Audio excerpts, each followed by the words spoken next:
अस्सलाम वालेकुम। कैसे हैं आप लोग? रमज़ान मुबारक बाबरकत महीना कैसा गुजरा है? मेरे लिए दुआ कीजिएगा। मैं नर्सिंग ऑफिसर रिजवाना आज मैं आपके साथ नर्सिंग डेस्क में ब्लड प्रेशर चेक करने का मेथड शेयर करूँगी कि ब्लड प्रेशर कैसे चेक किया जाता है, क्योंकि गहमा गहमी के दौर में इतना टाइम ही नहीं होता कि हम हॉस्पिटल या क्लिनिक में 2 या 3 दफ़ा दिन में जाएँ अपना ब्लड प्रेशर चेक करवाएँ। क्योंकि अक्सर डॉक्टर्स पेशेंट को ये एडवाइस करते हैं कि आपने 2 या 3 दफ़ा दिन में ब्लड प्रेशर चेक करवाना होता है। तो आज मैं आपके साथ ब्लड प्रेशर चेक करने का मेथड शेयर करती हूँ। और प्लीज़ अगर आप लोगों ने मेरा चैनल सब्सक्राइब नहीं किया तो कीजिए ताकि नेक्स्ट वीडियो आप तक पहुँच सके। अस्सलाम वालेकुम, कैसी हैं आप? क्या नाम है आपका? आपकी उम्र कितनी है? 42। आपको ब्लड प्रेशर का मसला है? जी। कितनी देर से है? 2-3 साल से। कोई मेडिसिन ले रही है इसके लिए?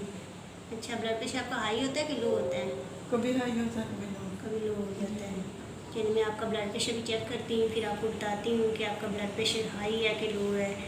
आगे कभी मैं आपका ब्लड प्रेशर चेक करती हूँ। अपना बाजू इसके ऊपर रखें, ऐसे सीधा रखें। ये कफ में आपके बाजू के इर्द गिर्द ऊपर बाजू पे रैप करें। रैप करने के बाद मैं ये स्टेथोस्कोप से और फील करके आपका ब्लड प्रेशर देखती हूँ कि आपका ब्लड प्रेशर क्या रीडिंग है, हाई है कि लो है।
अगर नॉर्मल रीडिंग ना आए ब्लड प्रेशर की तो दोनों बाजुओं से रीडिंग लें और इस रीडिंग को नोटबुक में नोट कर लें और फॉलो अप के लिए लाजमी जाएं।